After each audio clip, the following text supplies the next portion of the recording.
Good morning to you. Now, we cannot wait for the others. We just have to start our class off. Okay, so we did finish on the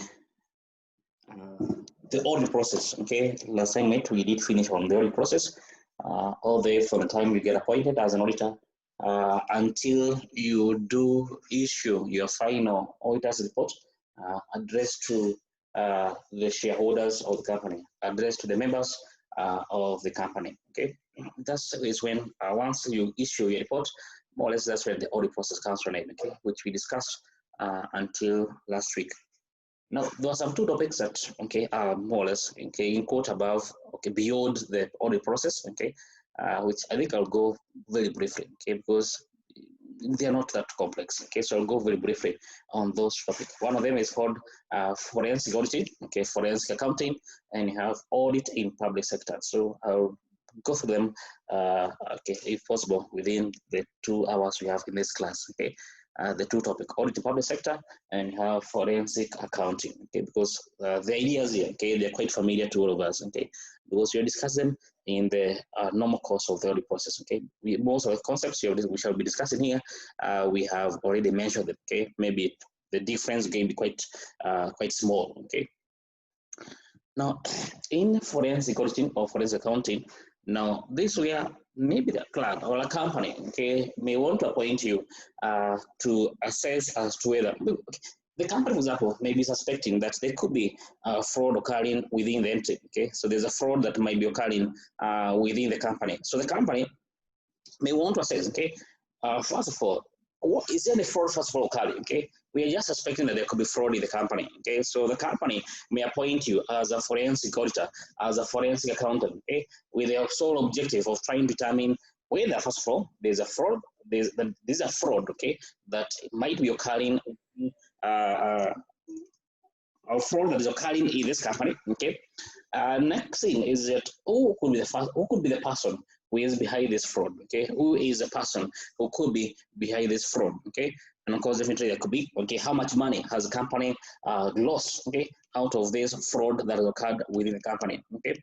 Then in some instance, if the company, for example, may want to sue this person, okay, the person who has been, you as an auditor who have more or less given to the company management that this is the person who has made the fraud, then the company may, for example, want to sue this person, okay, either through the normal court process or through an arbitration agreement, whatever it is, okay. The company want to take the action. So they may want to ask you, okay, you become an eyewitness, okay, in this court process, okay. So the company might ask you, you as a forensic expert, you as a forensic auditor, okay, you as a forensic examiner, okay, we would want you to become a witness, okay, during the trial of this particular person who did commit the fraud, okay. So essentially, okay, the main, or the core work of you as a forensic examiner, okay, is to inform the company, okay, who was the person behind the fraud, how much money has been lost out of the fraud. You can also be asked to become an eyewitness in the case of a court process, okay. Also, for example, you may want to advise the company that you suspect that the fraud occurred because of the following weaknesses, okay, within the internal control system. So you give advice, okay, to the company. But going forward, to prevent future chances of similar fraud occurring, the company should do A, B, C, and D, okay. So you may want to pinpoint, for example, what controls were not working, okay, for the fraud to be perpetrated, okay. So it's more towards fraud examination, okay. It's more towards the fraud examination side of it, okay.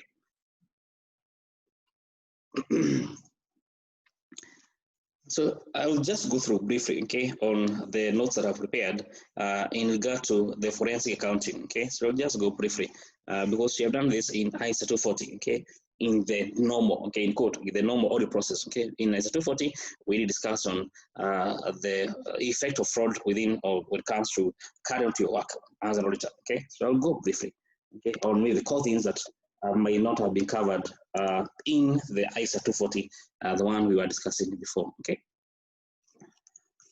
So generally, okay, we're going through this paragraph, okay. Forensic accounting is used to describe a wide range of investigative work which accountants in practice could be asked to perform, okay. So it's more towards the investigation, as I've mentioned, okay.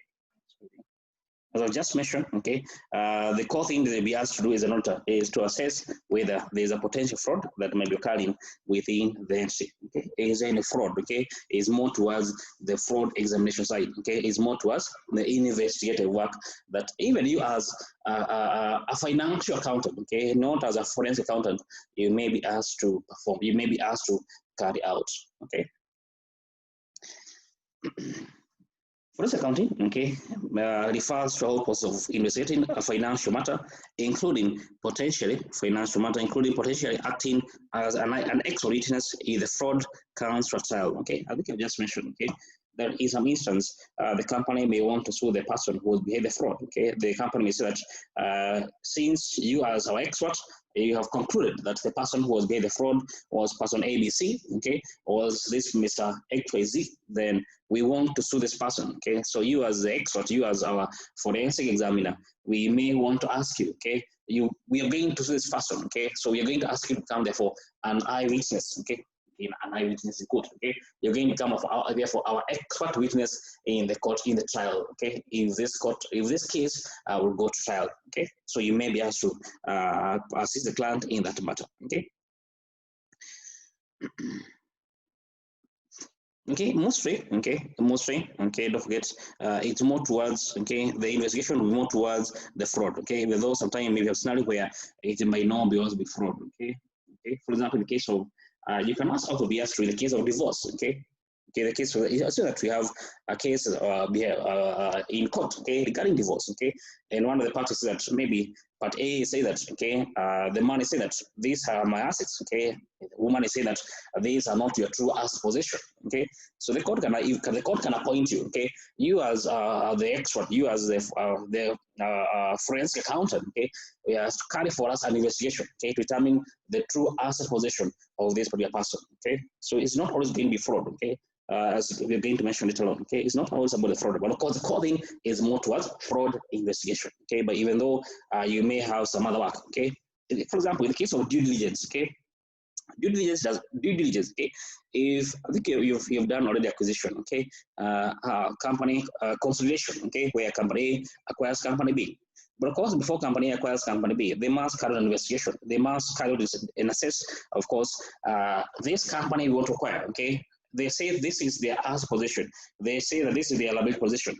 They say that these are the potential, or these are some of the contingent liability that the company, this company want to acquire might, these are potential liability that might arise in the future. So you as our forensic accountant, we want to assess, therefore, assess the true position of this firm, okay, assess the assets, assess their liability, assess, okay, any chance the company might be not be in line with the provisions of the laws, okay, is a company, has company, for example, fulfilled all the tax obligations the company has, this company want to acquire, okay, because if case we acquire this company, don't forget, we are going to be the ones who are going to be bearing the potential lawsuits, okay, that this firm we want to acquire might come with, okay. So I think therefore it's not always going to be fraud investigation. It's not more towards the fraud, okay, but it's more towards the term is more towards investigative work, okay, due diligence, okay, the case of divorce, okay, a good number of them, okay, that you can be asked to carry it. But of course, killing is more towards the fraud investigation, okay, there's more towards the fraud investigation, okay.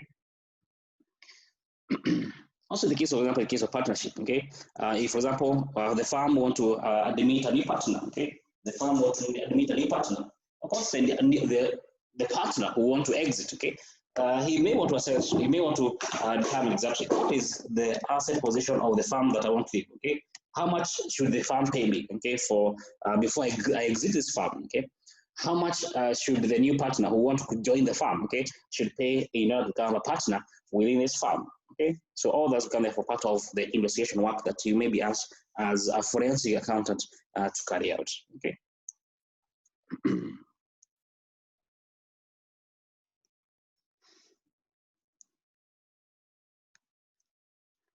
Okay, then there's mission.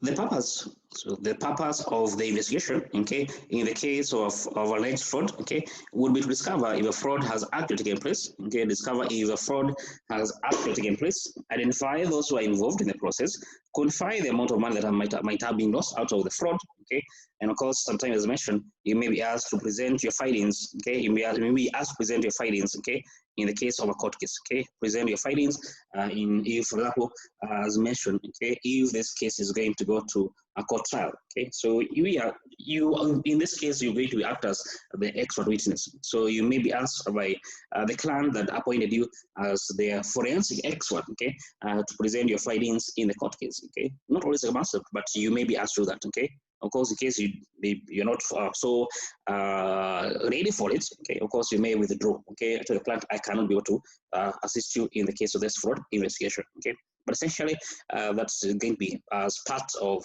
the objective, or the part of the potential work you can be asked to carry out as an auditor. Okay, as a forensic auditor. Okay, as a forensic auditor. Okay. Now, what is forensic auditing? Okay, now forensic auditing. Okay, when it comes to you to what procedure are you going to use, for example, if you're going to achieve that objective, okay, of the fraud investigation, okay? Now, you don't forget, at the end of the day, okay, the same procedure that we may have discussed in the audit, okay, in the financial audit, okay, the same procedures you carry out, okay, recalculation, reperformance, okay, inquiry, the same procedure you use, okay. Only that in this, when it comes to the forensic auditing, okay, we are going to have a unique procedure, okay, what we call the interview process, okay. One of the procedure over and above what we did discuss in the financial audit, okay, is the interview process, okay. In the forensic auditing, you may be asked to interview people, okay, along the way, okay. Interview, for example, maybe the persons or the department you suspect they could be fraud, okay. So interview process can therefore one of an additional, okay, procedure which you may be carrying out in the case of forensic auditing.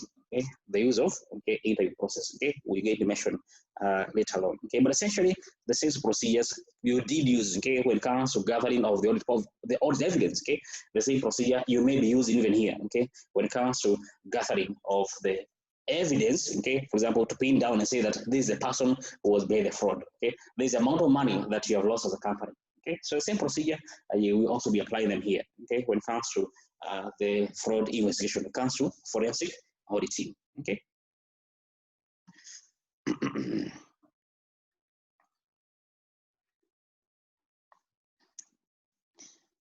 So there may be, okay, what you have to be quite careful is that, saying, if, for example, you're going to be carrying out a fraud investigation, you have to be very careful, okay, that you do not give any hint, okay. If, for example, you're carrying out the fraud investigation, the person who did commit the fraud, okay, you have to try as much as possible. You do not give them any hint, okay. You don't give them any hint, okay. As if you do suspect them, okay, that they are the one who are behind the fraud, okay. Don't give them any hint, okay, because if, for example, they do suspect as if you suspect them, okay, then what do you think they're going to do? They're going to most likely destroy the evidence, okay. They're going to most likely destroy the evidence. So be very careful, okay, as an auditor, okay. Even if you can suspect the person behind the fraud is maybe the CFO, okay, or the managing director, whoever it is, okay, you do not give any hint as if you do suspect them. Otherwise, in case you suspect them, then of course they're going to ensure that they cover their trail, they cover their steps. Okay, they're going to ensure that they do cover their step, and that is going to eliminate what we call the audit trail. Okay, as therefore it comes very hard for you to carry out your work. So even if you suspect someone to be behind the fraud, okay, ensure you don't show any sign as if you do suspect them. Okay, otherwise, okay, you're going to end up having a scenario where the process, or you never, okay, achieve your ultimate objective. Okay, at the same time, okay, don't forget this is more towards fraud investigation. Okay, and of course some people, okay, they may take it the hard way. Okay, by the hard way they mean that they may, for example, okay, threaten you. Okay, now here the intimidation threat that we mentioned in the audit process, okay, in the financial audit process, okay, now here might be a real, okay, life threatening, okay. It might be a scenario where your life is at jeopardy, okay, you as the auditor, okay. And I'm going to give the scenario of the case of the Nakumat internal auditor, okay. The case, we don't exactly what was the main issue, okay. But of course, okay, there was some fraud that he was investigating. Okay, you never know that maybe the person, maybe this internal auditor, okay, was about to unearth some evidence, okay, against the fraud, okay, against the person who committed the fraud, okay. So in this case, when it comes to the fraud investigation, okay, you have to be quite careful that maybe even your life might be in danger, okay. So this is, it has happened in the past, okay. So you have to be very cautious, okay, when it comes to carrying out of the fraud investigation. Okay, maybe the person you're trying to investigate in court might be too powerful. Okay, and of course they may want to ensure that the process never comes to light. Okay, maybe the fraud never comes to light at any point in time. Okay, so be careful also as an auditor when you do carry out these forensic activities, forensic auditing or forensic accounting activities. Okay. As I mentioned, you can be asked to carry out, okay, not just on fraud investigation, okay. Of course, the key thing you need to be asked to carry out is the fraud is more towards the fraud investigation, but there are other work you can carry out as a forensic auditor, okay. Some of them could include, for example, business valuation. Okay, I think I mentioned a case of partnership in case you want to admit one partner. Okay, in case it's a partner who want to exit. Okay, if a company wants to do an IPO. Okay, so you may be asked to carry out. Okay, you may be asked to carry out valuation of the businesses. Okay, you as a forensic auditor. Okay. Of course, you have provision due diligence. Okay, so this game is going to be more towards on the due diligence side of it. Okay, company want to acquire company B. Okay, so maybe asked to carry out a due diligence, for example. Okay, on the company that you want to acquire. Okay, you want to determine who are the owners of this company. If the owners are bad persons, okay, in court. Okay, if the owners are bad persons, okay, what will happen to our business in case we acquire this company? Okay, so generally, don't forget you may be asked to carry out this investigation. Okay. I think I've mentioned divorce proceedings, for example, okay, you may be asked to assist the court in being able to establish the exact financial position of either the partner, okay, you may be asked to carry out, okay.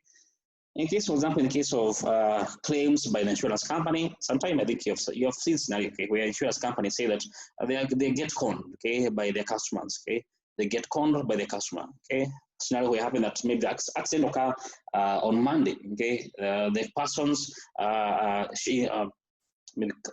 files for a cover, okay, on Tuesday, okay, then they report the accident on Wednesday, okay. Don't forget, this is going to be a fraud, okay. So you may be asked, for example, okay, to be asked to assess on whether the claims that have been put forth by the customers or the insurance company are they fake claims, okay. So you may be asked to do that, okay, because the insurance company, of course, one of the key areas where they do lose their money is by having fake claims by their client, okay, or their customer filing for fake claims, okay. So you may be asked to assess whether these claims that have been put forth, okay, are they genuine claims, for example, okay. So you as the forensic expert, you may be asked to, okay, to assist in that investigative work, okay. Professional negligence, okay, you may be asked to assess just whether maybe in case of an auditor, okay, he was negligent, okay, assess therefore, who do you think that this person when carrying their work, they were negligent, okay, so you're doing an investigation to assess whether they were negligent when carrying their work, okay, so therefore you're more towards trying to assess whether this person can be held liable, okay, for professional negligence, okay, assess whether the work there was any negligence, okay, that might have occurred when they were doing their professional work, okay. The minimum, okay, I think I just mentioned insurance claim evaluation, arbitration, partnership, okay, scenario of shareholders dispute, okay, for example, in the case of minority shareholders claiming, okay, that maybe they have been, okay, sort of discrimination against their affairs, okay. I think you've done company law, okay, and I think you've done all that to protect the minority shareholders, okay. So in a way, you can also be asked to do this investigation, okay? For example, towards shareholders claiming that they're being sort of discrimination, okay, against them by the majority shareholders of the company, okay? Okay, the information fraud, okay? In the case of fraud, as well as what called white collar crime investigation, okay? So you may be asked to do either of those different activities as an auditor, okay? So you may be asked to carry out either of those investigation, okay? But of course, as I mentioned, the key thing is more towards the fraud investigation. It's more towards the fraud investigation, okay? Sometimes the forensic accountants sometimes refer to as fraud examiners, okay? So one and the same thing, okay? Now, the suggestion mentioned, okay, that the key things that should be carried out is more towards what called litigation support, okay, as well as the investigation work, okay. Litigation support is more towards, okay, a case where, if, for example, I just mentioned the case of matrimony, okay, we have some issues that are going to okay, there's a court case, okay. So you may be asked, for example, okay, to assist the court in being able to establish the exact position of the asset affairs of either the partner, okay. So that's going to be more towards, can I say, is more towards the accounting nature of it, okay. So you're trying to establish the accounting position, okay, the assets and liability the assets as well as, okay, or simply the affairs, the financial affairs, okay, of each of the partner, okay. So you may be asked to carry this investigation, okay, more towards to support a pending, okay, a court case, okay, with your accounting knowledge, okay. Then also, it can also be called once or the investigative accounting, okay? Investigative accounting, okay? I think I just mentioned, okay? Fraud is more towards this, okay? Fraud is more towards this, okay? Will be more towards carrying out the investigative accounting bit of it, okay? You're going to be investigating, for example, the amount of money, the amount of money that have been lost, okay? The person behind the fraud, okay?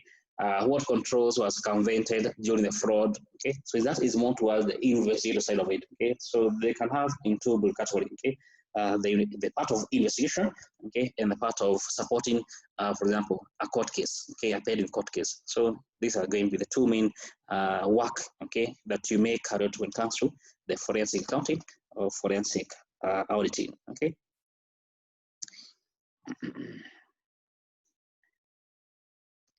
Of course, you as the auditor, okay, there's some set of skills, okay, that you do need to have, okay.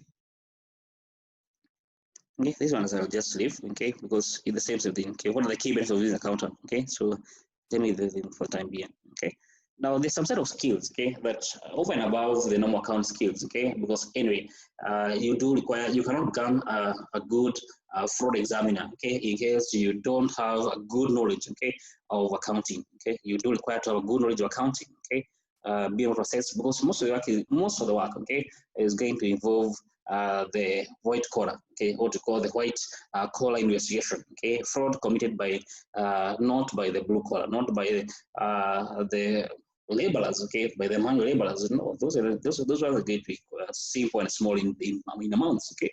But when it comes to the fraud committed by the CEO, committed by the CFO, okay, committed by maybe the COO, okay, so these are going to be these are going to be crimes that are going more to involve the book manipulation, okay. So you do need, okay, over and above having the core accounting knowledge, okay, there's some other skills over and above that you require, okay. There's some other skills you do require over and above that, okay. Okay, of course, you need to understand, for example, the financial accounting, okay, the financial statement, okay. You must be a good accountant, okay. You must be a good accountant, okay. If at all you're going to be a good fraud examiner, you're going to be a good forensic auditor, okay. That's a must, okay. Of course, a good grasp of the company internal control system. Okay, as I mentioned, if it's more towards the fraud investigation, then of course you may want to give advice to company. Okay, you may want to give advice to company that what are some of the controls that were circumvented. Okay, when this fraud was occurring. Okay, so of course you need to have a good grasp. Okay, of the internal control system of the client going to be auditing. Okay. Of course, the use of IT. You need to start the IT. You need to have a good IT knowledge, okay? And of course, definitely that's going to be a must because of most of the clients that will be committed, okay? They're not going paper-based, okay? They're not going paper-based, okay? So of course, you are studying of the computers. They are studying of how the person might, for example, try a attempt, okay, to write their trail, okay, in the computer networks, okay. That might be quite good, okay. It is going to be a good add-on, okay. It's going to be a good add-on, okay. And of course, you have to know the psychology of the persons, of the human person. Okay, why do you need this? Okay, don't get. Okay, we normally say that. Okay, as the saying go. Okay, set a thief to catch a thief. Okay, it doesn't mean that you are a thief. You as the examiner, but it's well enough you understand. Okay, if I was in this scenario, for example, if I was the fraudster here, in case I was the one committing the fraud, what would I do? Okay. So a good understanding, okay, of human psychology might be good enough, okay. When it comes to carrying out the interview process, okay, as I mentioned, one of the key procedures you're going to use when it comes to gathering of the evidence is the interview process, okay. And unless you understand the human psychology well, okay, then you might not be able to carry out an effective, okay, interview process, okay. A good understanding of the interview process, therefore, might be good, okay, might be quite excellent when it comes to carrying out the work here, okay. Also, understanding of the fraud schemes, okay, I think I just mentioned, studying how the fraud scheme is going to be committed, okay, trying to have a good study, okay, how is this fraud could have been done, okay. As I just mentioned, you act more or less, okay, like you are the one who's going to be the fraudster, okay. If I was a fraudster here, in case I was on behind the fraud, okay, what would I do? Where would I want to hide my money, okay? What should I want to spend my money on, okay? because in case you understand that, then you can now be able to tell them, okay, this person, if this was the fraudster, the money they're going to hide, possibly they're going to hide in area A, area B, area C. Then we can switch it makes your work easier, okay? Of course, to be able to document, okay, how the fraud did occur in this particular company, okay? Of course, you do require interpersonal as well as communication skills. Okay, as I just mentioned, don't forget one of the key approach you're going to use is the use of the interviews. Okay, so of course you require to have a good communication skills. Okay, a good interpersonal skills. Okay, as I mentioned, when you're going to carry out the interview process, make sure that you do not at all at any given point in time. Okay, you do sort of the best strategies. You don't give any hints, okay, to the fraudster that you do suspect them, okay. That is very careful. You have to be very careful, okay. So in case you're going to be interviewing people, okay, in case you're going to carry out interviews, okay, ensure that even during the interview process, okay, don't allow your personal biasness to come into the interview, okay. Because essentially, in case you do suspect someone, okay, then you may, I don't know, you may change your behavior in quote, okay, when you will be interviewing them, because you know them, you know, and you suspect they are the other one behind the fraud. However, be very, very careful, okay? Be very careful that you don't give them any hint, okay? That you do suspect them as if they are the one behind the fraud, okay? And of course, a good studying of the law within the country might be also a very good add-on, okay? Understanding the law, okay? If, for example, the person can say that you did go against my rights, okay? I know I might have been the suspect, but you did discriminate me. You have to be very careful, okay? When it comes, for example, gathering of the evidence, okay? One key thing you have to know that the evidence you're going to be gathering, do not tamper them at all, okay? You preserve them, okay, in their original status, okay? You preserve them, okay? But sometimes you can have a court, you might, for example, the evidence, you produce the evidence in court, okay? And the court dismisses, the court might end up dismissing that evidence. Why? Because maybe, okay, the defendant, okay, might say that, hey, you look at the evidence you have here is doctored, okay? The evidence you have here has already been tampered with, okay? And of course, that evidence is going to be dismissed by the court, okay? So as you look at the evidence, be quite careful, okay? Be quite careful that, for example, understand the laws that do apply in that particular country. Now, core skills, okay, more or less again being the normal skills, okay, what we call the soft side, okay. They are not more towards the professional side of it, okay. They are more towards the soft side of it, okay. What we call the non-core skills, okay, the soft skills, okay, that you require, okay.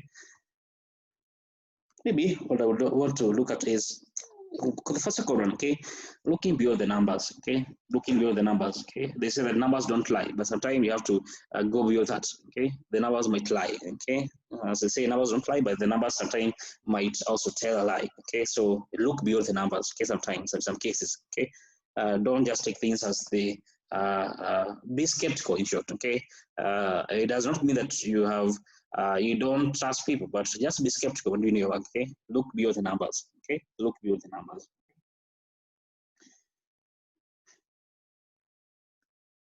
Yeah, I think that just to make a mention is the best to maintain your composure when in the case of, for example, court trial, okay.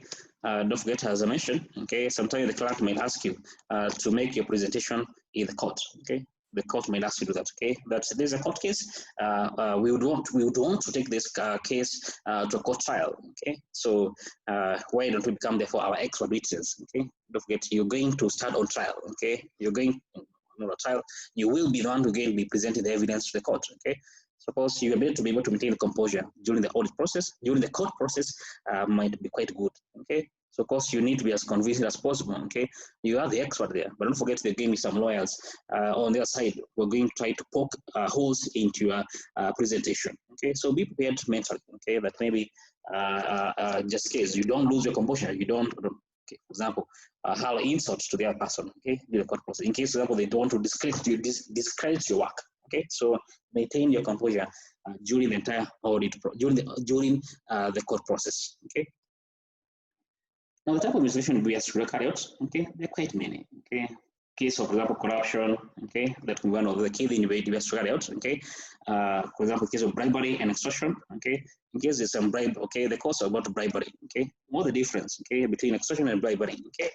Now, bribery, don't forget, this is the person going to give the money, okay. So this is when a person is going to give money in order to influence a situation, okay. Simple example, in case you have been caught by a cop, okay, by a police officer, okay, what do? Okay, someone might want to bribe them so that they get out of the situation, okay. Now that's bribery, okay. In case the police officer is one who's going to be asking for money, okay. Now that's extortion, okay. So get to have the difference between bribing as well as extortion, okay. That's an example of it, okay. In case you are the one, you who has done the crime, okay, whatever it is you have carried out, okay, you are against the law, okay. If you are the one who's going to first, you're going to give money, whatever it is, okay, money, whatever in kind, okay, then that's going to be, you're bribing your way out, okay. In case the police officer is one who can be asking for money, that's where therefore there's going to be extortion, okay. They are the one demanding money from you. Before I deliver this service to you, I require you to pay X amount of money, okay. Before I give you permit to open this particular business, I require you to pay me X amount of money, okay. Now that's extortion, okay. That is extortion, okay. Then, of course, as I mentioned, I think we discussed this in ISA 240 on the asset misuse, on the asset misappropriation, okay. And you said that this is going to be done mostly by the employees, okay. It is going to be done in small scales, okay. And the employees of this company are the one who are going to be behind this fraud, okay. Conventionally, these are the one who are going to be behind the fraud, okay. The employees of the firm, okay, are the one who are going to be behind this fraud, okay. The directors might also be involved. The directors might also be involved, but quite clearly, okay. They may also be involved, okay. But of course, the biggest culprits in this fraud will be the employees of the company, okay. Now we have got the financial statement fraud, okay. Now this is going to be done by those charge governance, okay. Why? Because they are the ones who do prepare the accounts for the company, okay. So the means representation of the company, asset position of the company, financial position, okay. The company financial performance, okay. Now this is going to be called the financial statement fraud, okay. Trying to doctor the company accounts so that you influence the company getting position, okay. You reduce the tax payment, okay. Now that's going to be done mostly by those charge governors, by the management of the firm, okay. Then you have got the fraud for procurement, okay, procurement fraud, okay, quite self-explanatory, okay. And one of the fraud that might occur in this case, okay, could be, for example, bid rigging, okay, or called bid rigging, okay. Now this could be a scenario where, okay, maybe before I guess we're going to be bid committed, okay? There's going to be submission of bids, okay? For example, road construction, okay? Don't forget, these tenders, okay, in quotes, they're meant to be what we call closed box, okay? That means, therefore, the tenders, all of them are going to be open at the same time, all of them, okay? But some kind of scenario where some people more or less open in quote, okay? They do open these tenders before the expiry of submission is done, okay? Is over, okay? So someone can have an insight, okay? What has been the amount, for example, this company ABC has bidded for the work, okay? And of course, they can inform another party, potential bidder, okay?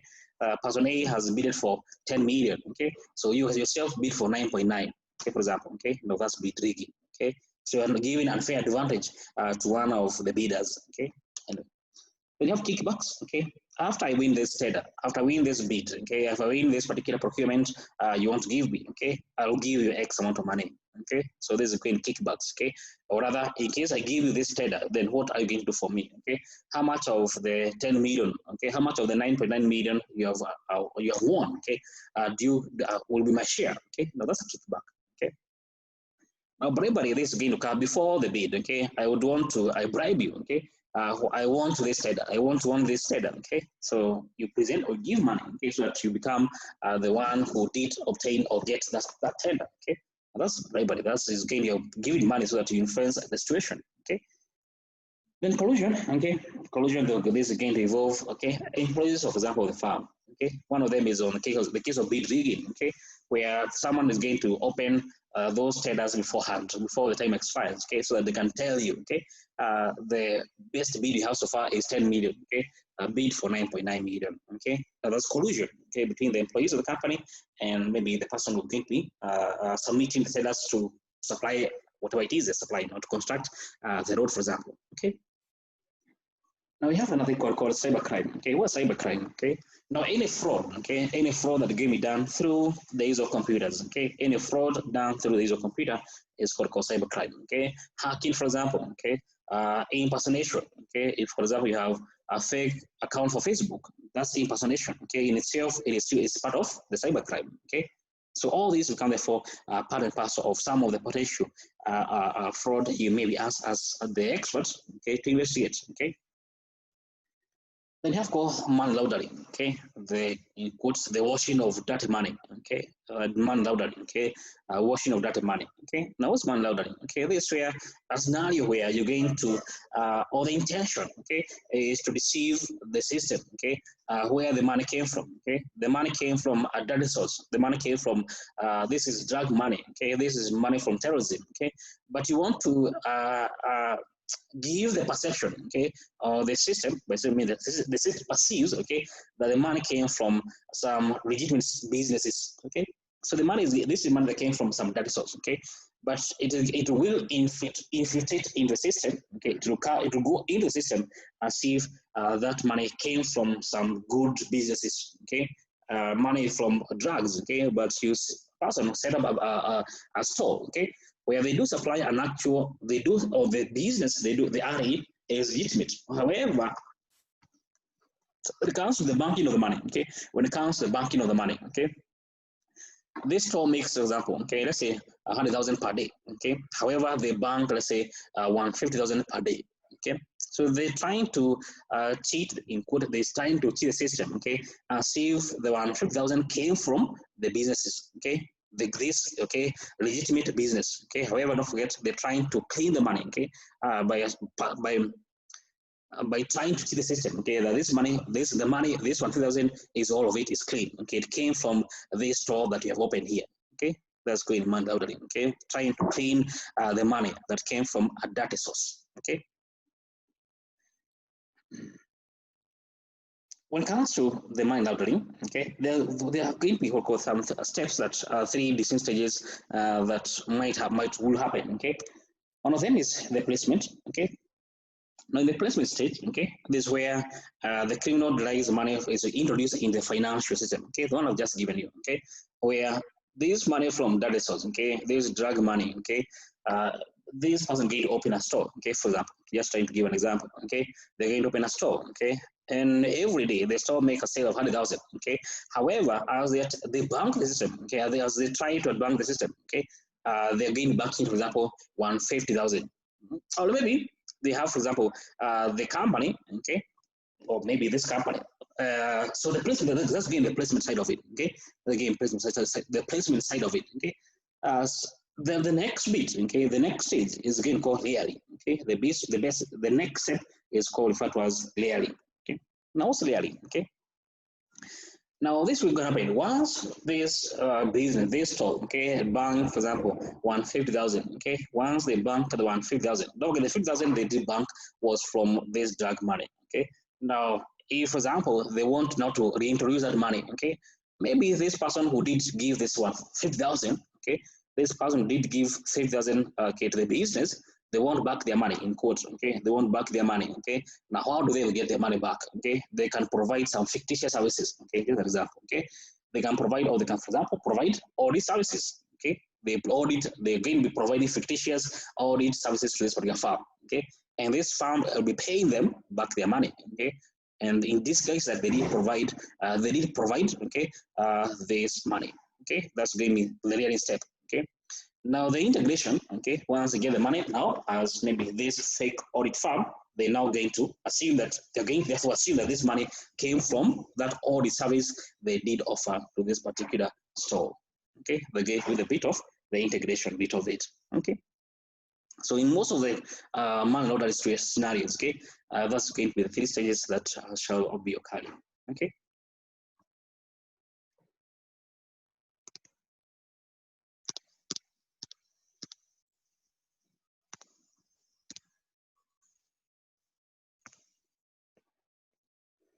Now, of course, is it a trading? Instead of trading, this is the misuse of someone's possession. Okay, they are privy to some insider information. Okay, so these persons they are privy to some insider information. So they would want, okay, as if to maybe, okay, case for example, share trading. Okay, maybe Safaricom is going to assume that Safaricom is going to close down in the next maybe 2 months. Okay. Now, in case the person become aware of it, okay, the Safaricom is going to close down in 2 months. What are they going to do? Okay, Of course, in case you own shares in Safaricom, you want to sell them before that happens. Okay, don't forget this information is still private information. Okay, it is not available to the market. Okay, but in case, for example, you do use that information to your own advantage. Okay, you do use that information to your own advantage. Okay, now that is insider trading. Or in case you do give this information, okay, to someone else. Okay, and this other person do use that information to their advantage. Okay, to unfair advantage. Okay, now that's called insider trading. Okay. Then you have got espionage, okay? This is the theft of information, okay? Theft of information. That's what we espionage, okay? You can also have a spy, okay? Company A have a spy in their competitor, okay? Company A employs their employees, okay? Spies in their farm, okay? Now let's go the espionage. So that those employees, those fake employees, okay, will be there to steal information from their company, okay? What called espionage, okay? Now, how do you conduct the investigation? Okay, of course, just like audit. Okay, the first step, of course, is accepting the investigation. Okay, try to understand. Okay, the same thing we do, with the normal, the conventional. Okay, financial statement audit. Okay, accepting the investigation. Okay, do I have the resource? Okay, to be able to do the work? Okay, am I objective enough? Okay, do I have the integrity? Okay, to be able to carry this work objectively? Okay, that's again the first part, accepting the investigation. Okay, trying to understand. Okay, do I have the skills? Do I have the manpower? Do I have the time? Okay, do I have? Is there any conflict of interest that I might be having, for example? Okay, with my current clients? Okay, so accepting the investigation. Okay, once you done those preliminary stages, okay, what's the next thing? It's called the planning the investigation. The next step is called is plan the investigation. Okay, how are we going to carry this investigation? Okay, who is going to be responsible for this particular area of investigation? Okay, if do I require what sort of employees do I be needed here? Okay, okay. What fraud do I have here? Okay, who could be the fraudsters? Okay, when do I carry out the interviews process? Okay, what procedure am I going to use when it comes to gathering the evidence? Okay, so all this is going to be done during the planning step of the investigation. Okay, the planning step of the investigation. Okay, and of course, you have the next step is on the gathering of the evidence. Okay, gathering the evidence. Okay, we can just mention that. Okay, how to gather the evidence. Okay, and the procedures will be the same procedures that we discussed when we're doing the financial statement audit. Okay, these procedures are going to be the same. The procedure will be the same. Okay, the calculation, performance. Okay, they're going to be the same. Okay, the use of the substantive and analytical procedures. Okay, they're going to be the same. The only difference that here, don't forget, the objective is different. Okay, the objective is different. Okay, your main intention is about trying to understand the fraud that occurred in this particular firm, but the procedure is the same. Okay. Of course, you carry the test. They need to carry the test of controls. Okay, you need to use the substantive analytical procedures, the use of cards. Okay, the discussion and the interviews. Okay, and as I mentioned, this game is the unique. Okay, in quote the unique procedure, the use of the interview process. Okay, which might be over and above what we discussed in the financial statement audit. The use of the interview process. Okay. As I mentioned, in this case, you do need to have a good understanding. You need to have a good understanding of the psychology of the human person. Okay, for you to be able to carry out effective interview process, you need to have a good understanding of the human person. Okay, as well as more towards the soft skills. Okay, it's not more towards the hard skills. Okay, the professional skills is more or less. Okay, this is more towards the soft skills. Okay, before you carry effective work, you do need to check on, do I have effective skills when it comes to carry these interviews? Okay, can I be able to communicate well? Okay, with this person I want to interview, with these employees? Okay, with this potential, with these suspected employees of this firm? Okay. Of course, you could do the procedure of the subject procedures, the conciliation, okay, cash count. These procedures we discussed. Okay, we discussed when we were discussing on the case of the financial statement audit. There'll be the same procedures we carry out. Okay. The ultimate objective of the forensic investigation is to obtain, okay, a confession by the fraudster, okay, which of course might take years. Okay, sometimes they might not even confess it. Okay, they may, but sometimes they may not confess that they are the one behind the fraud. Okay, but if they don't do that, don't forget. Okay, it doesn't mean that your work is not yet. It's okay. You haven't done your bit of your part. Okay. But of course, one key thing that you get to note is more towards if you can get a confession from the fraudster, that they are the one behind the fraud, okay, and they ask for, in quotes, they ask for mercy, okay. Of course, that means therefore you have done a good work. But it does not mean that if you're not reach that step, you can still have this taken to court. okay? But don't forget, you may be acting as an expert witness, okay? Not even you as of course, you as an auditor, you don't want to have this case going to court, okay? And of course, the client doesn't want this case to go to court. So in case you can go to allow a step where the fraudster do confess beforehand, okay, the better off. Okay, you avoid so many intricacies, okay, so many load blocks, okay. So you, if possible, you can get the confession beforehand, the better off, okay, if it is possible. The final step is more towards the reporting, okay. Now, before the final step is again the reporting. The reporting, don't forget, the client appointed you to do some work, okay, to know whether there was a fraud, the person behind the fraud, what controls was circumvented, okay, what can the company do going forward to prevent any future occurrence of the same fraud, okay. Now you're reporting back to the client, okay, with those in mind, okay. Who was the person behind the fraud? How much money has been lost? What control was circumvented? What controls can the company work on to ensure that this, in future this doesn't occur? So you're reporting back to the client, okay? You're reporting back to the client on the achievement of those objectives. Maybe case, for example, this person does not, okay, they don't confess, okay, that they were the one behind the fraud. Then of course, and the client is sure that, okay, based on your work you carried out, okay, that this was the person behind the fraud. This was the person. This, I've lost money, okay. Don't forget, the company can take the potential, the fraudster, okay, the suspect fraudster, okay, to court, okay. And this way, as the auditor, the forensic auditor, you may be acting as the expert witness, okay. You may be acting, you may act as the expert witness in this particular case, okay. And more or less, that is on the forensic investigation or forensic accounting, okay. That's on forensic investigation or forensic accounting. Is more towards the key information, is more towards the investigation, is more towards the fraud examination, fraud investigation, okay, which you may be asked to carry out as the forensic auditor of the firm. Okay. So the procedures remain the same. The procedures you're going to do to carry out remain the same, like what we discussed with the forensic, with the financial, with ISO 240 on the fraud, the objectives, okay, as long as you do have when it comes to fraud in financial statement, okay. So it remains the same. Question?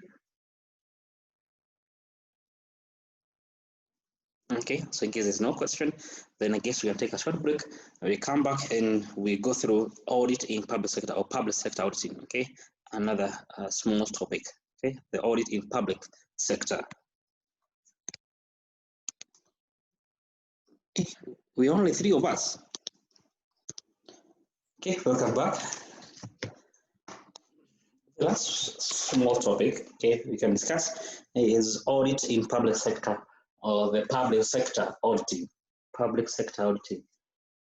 Now, in this topic, okay, the audit process when it comes to public sector, okay, the process remains the same. Actually, the process remains the same. All the way from planning the audit to the procedure you're going to use in gathering the evidence to the reporting. Okay, it will more or less remain the same. The only difference that now when it comes to the only difference could be when it comes to the appointment. For example, in the case of Kenya, the appointment is going to be done through the what do you call it? It's going to be done by the president. Okay, so the president is going to determine who is going to be the Auditor General in Kenya. Okay, when it comes to reporting, the report is going to be done. Okay, it's going to be done mostly through the parliament. Okay, so the reporting most of the time is going to be done through the parliament. Okay? How are the accounts of this particular county government? Okay, do they present a fair view? Okay, how are the accounts of? Okay, so it will be presented mostly by the concerned, for example, county government. Okay, if it is a county government audit report, it will be presented to the county government, county assembly. Okay. They're going to be for the parliament, again presented by the parliament to the parliament, okay, dictating how the accounts of the national government have been like, okay. So the reporting may be different, okay. So here we don't have shareholders, for example, okay. We don't have members of the company, okay. We're going to be, it is going to be the government, okay, and the government parastatals as well as government departments, okay. That's how it's going to be done. But the process is going to be the same. The audit planning is going to be the same. The gathering of evidence is going to be the same. Okay. Maybe actually the other difference could be the standards to be used, okay, or the standards that they're going to be using. Okay. In the case of public sector, what standards, what accounting standards do they use? In the case of the public sector, what accounting standards do they use? Let me just check on the few we are in class. Okay, not sure what happened today. Quinta. Yes. In the case of public sector, what accounting standards do you use?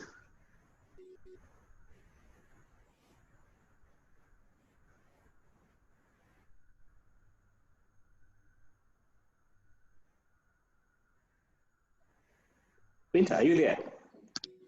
Yes. Yes. I think I lost. Sorry? I think I lost you. Oh, okay. Now, in the case of public sector, what accounting standards do they use in preparing their financial statements? Because for private sector, the one you've been discussing, we use IFRS or we do use the ISAs. Okay, we do use the international accounting standards. In the case of public sector, what do you use? I don't know its name, but I'm imagining it's one at an. Sorry, one? I don't know its name, but I think it's one that governs the country at a national level. Okay. And yes, Karen. Karen? Yes. Yes. What do you use? I don't remember. Okay. Kami, can you save the boat?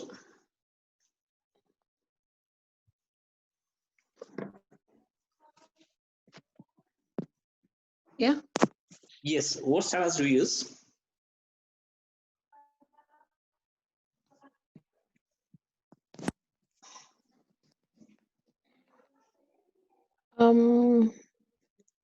International public sector accounting standards. Yes, we use the international. We use the IPSAS. Okay, I guess you have heard that term before. Okay, we do use the IPSAS. Okay, the International Public Sector Accounting Standards. Okay, we use the IPSAS. Okay, which implies therefore you as the auditor. Okay, so you as the public sector auditor. In this case, therefore, in the case of Kenya, you as the auditor general. Okay, the auditor general. You're going the point of reference or the financial reporting framework you're using. Therefore, will be the international, the IPSAS, the International Public Sector Accounting Standards. Okay. And of course, since you are auditing public sector, you're not going to be using the ISAs, okay? You're not going to be using the international standards on auditing, okay? You're going to be using the international standards on supreme auditing institution, okay? We're going to be referring, we're going to see later on, okay? You're going to call the ISSAI, okay? You're not going to use the ISAs, okay? You're going to use the international standards on supreme auditing institutions, okay? The ISSAI, okay? So the difference will be not, okay, it will not be so much tedious per se, okay, when it comes to the actual audit process, okay, the framework might be different, okay, the accounting framework will be different, and the framework you'll be following when it comes to doing the audit might be different. However, the process is going to be the same, okay. So of course, as usual, okay, the first of course is how do you plan for the audit, okay, planning for the audit, okay, planning for the audit, okay, so audit planning, okay. So the planning for the audit, okay, is going to be done the same way, okay. You determine the scope of the audit, okay. The regulation this particular department must follow in line with the regulators, okay. The key audit areas you'll be concerned, okay. The experience you may have been having with this particular parastatal, for example, in the past, or this county government in the past few years, okay. So it will remain the same way. It will remain the same way, okay. So it will remain same way, okay. Audit planning. So I don't want to go in detail, okay? But the audit planning remain the same way, okay? The main objective is to assess as whether the main purpose or the main objective is to assess whether the financial statement prepared by the particular department present they report, okay, on the truth and fairness of those financial statements prepared, for example, by that government parastatal, okay? So for example, in the case of your examiner, CASNEM, okay, so it is a government parastatal, okay, and the must present, therefore, the auditor general must go through the accounts by the end of the year, okay. So the auditor general is going to go through those accounts of CASNEM and make an opinion as to whether they do present the truth and fairness, okay, of the company financial, of the parastatal financial position for financial performance, as well as on the cash flows of that particular firm, that particular parastatals of the government department, okay. of the key concern you may be having, you as the Auditor General, is more towards fraud. Don't forget, this is a government department, okay? And of course, in most cases, fraud is going to be more towards the government sectors, okay? So be careful more towards the fraud, okay? The asset, the misuse of the company, the misuse of the parastatal, the misuse of various county government assets, okay? So that's again the key audit this area, okay? More towards on the theft, okay? And of course, theft is going more towards the cash, okay? It's more towards the cash, okay? The chance that this parastatal, the chance that the employees, okay, the head of these parastatals are the one who gave me misusing the asset of the government, okay, misusing the asset of that particular government department, okay, that's going to be the key area, okay. Another area is more towards the internal controls, okay. Another area where there could be more, could be issues, okay, is more towards the controls in that particular parastatal, in that particular government department, okay. The controls might be very weak, okay. If anything, they are left weak intentionally, okay, by those charged with governance for that particular area, okay, because they want to steal money, so they want to ensure the controls that are there don't work at all, okay. So of course, you as the Auditor General, you have to be cautious, okay, when it comes to reliance on the reports of. You have to be skeptical, okay. That's the term. You have to be skeptical as much as possible, okay, when it comes to those public sector organizations. When it comes, for example, the Parliament accounts. When it comes to the county government reports, okay. So because they have to be high, okay. The internal controls are there to ensure they are not working. Okay, people will ensure that those internal controls are not working. Okay, so of course your process as an Auditor General is going to be quite frustrating. Okay.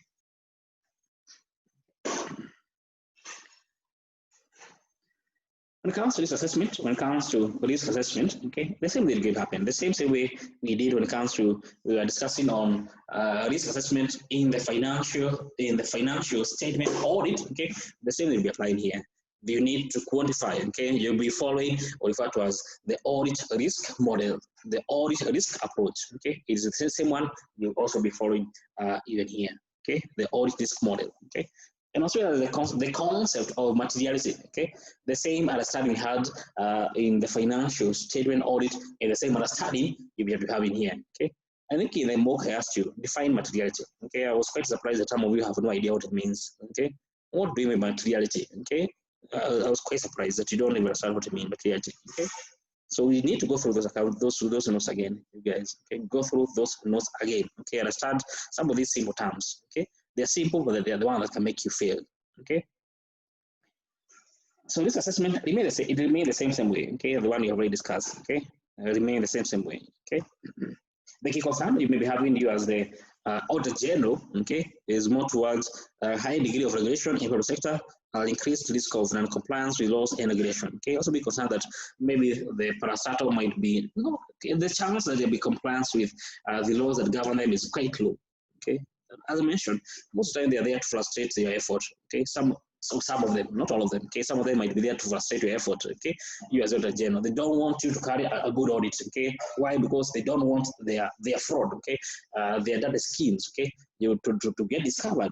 Okay, so that may be the chance of them not being compliant law is also quite high. Okay, the chance of compliance, them being non-compliance is also quite high. Okay. When it comes to gathering of the evidence, okay, the procedures are going to be the same. They're going more or less going to be the same procedure they use, okay, recalculation that you mentioned, okay, the performance, okay, inquiry, okay, the use of casting, okay, recasting, okay, all those procedures you mentioned, okay, in the conventional financial statement audit, okay, that shall also be applied here, okay. Don't forget, you need to gather. At the end of the day, you will need to give an audit report. You will be issuing the auditor's reports, the Auditor General reports, okay, which of course you'll be required to issue at the end of the day, okay. So of course, you do need to carry those procedures. You do need to carry out those substantive procedures that we already have discussed, okay. And how do you do them? Generally, don't forget, okay, you're going to be following those financial statement assertions, okay, those financial statement assertions you mentioned. Those 9 of them, okay. The SCA cover, okay, they're the one you're using when it comes to gathering of the audit evidence, okay.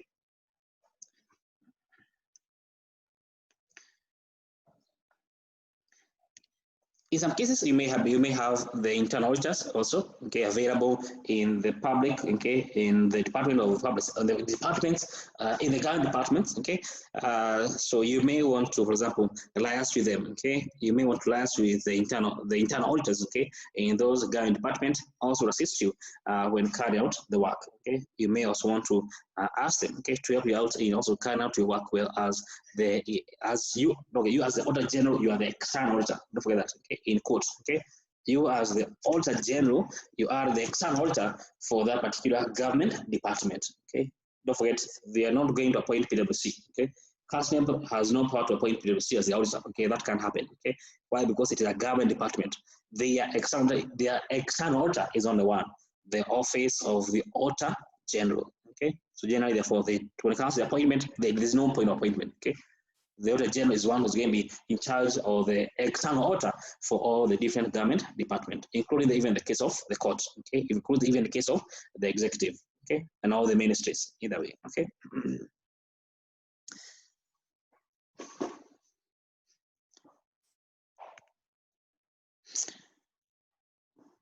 Okay, so there's simply the same, okay.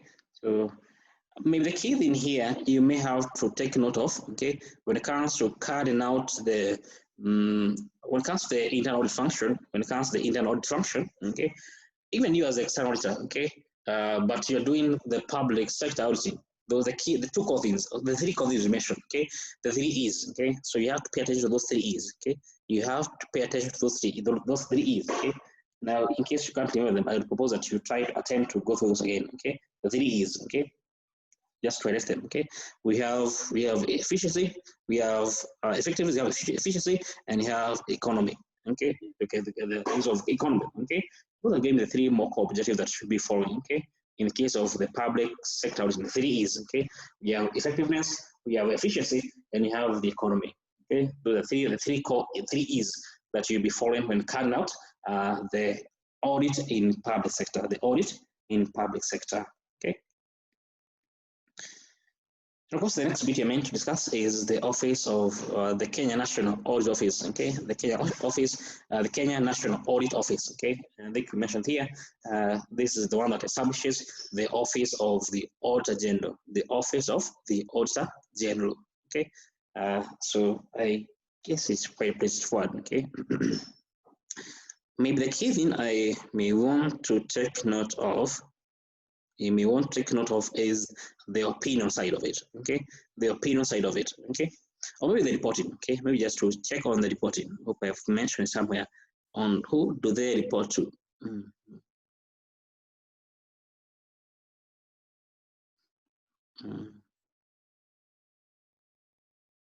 Okay, yes, here it is, okay? On the reporting, okay?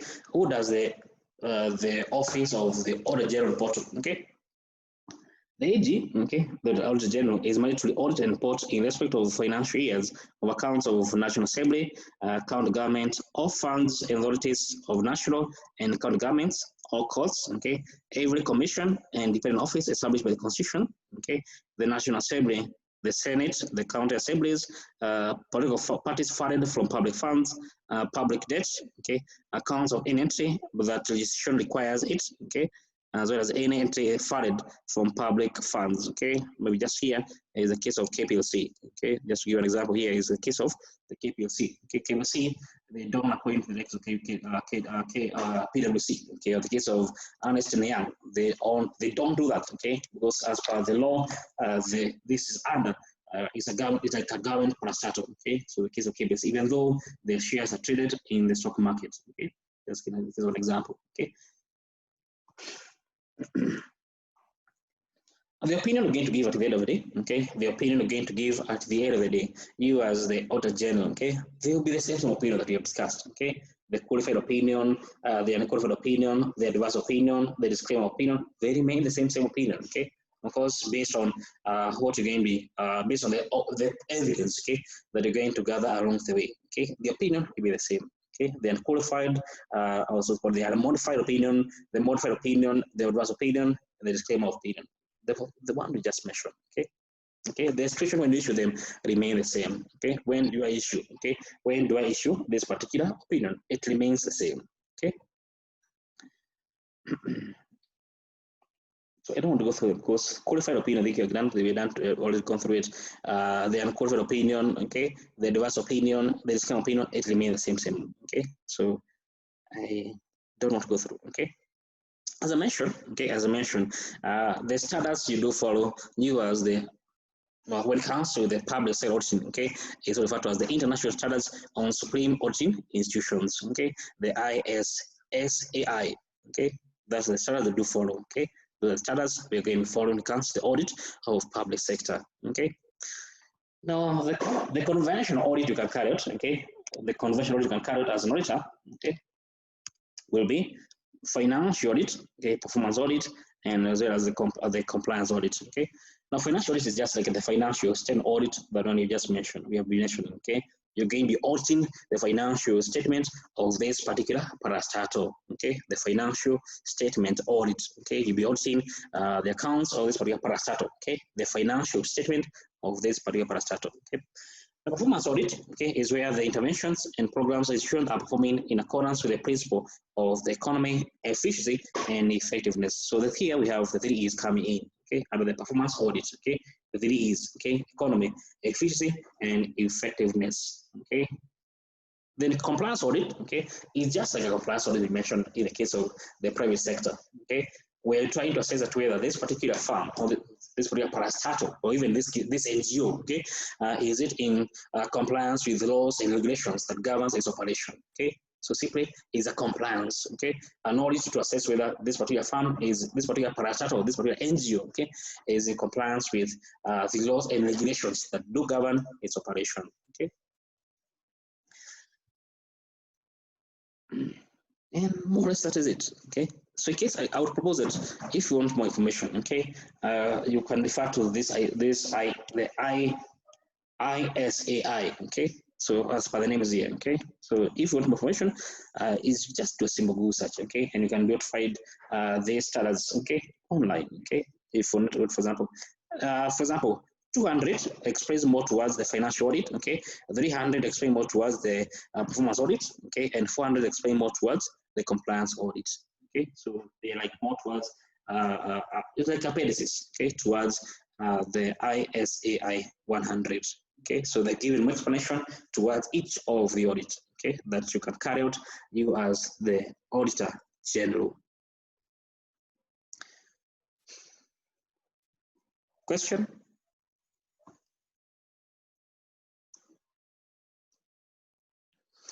Okay, so in case there's no question, then I guess we can meet tomorrow. Now from tomorrow, we start revision, okay? From tomorrow, we shall start off our revision, okay?